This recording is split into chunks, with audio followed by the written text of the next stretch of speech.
Hello everyone, welcome back to this channel. In this video, I will show you the easy and clear steps on how to change your name on the Nike Store application.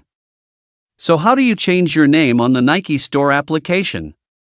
Make sure you keep watching this video until the end. Let's get started right away.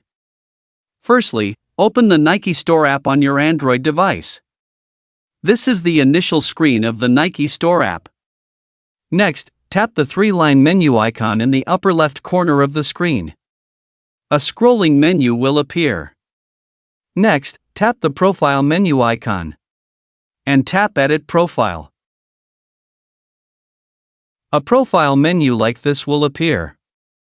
To change your name, please change the first and last name. Once you're done changing, tap Save in the upper right corner. Here you can see that your name has been successfully changed.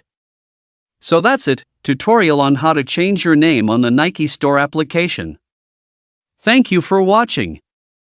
I hope this video was helpful. See you in the next video.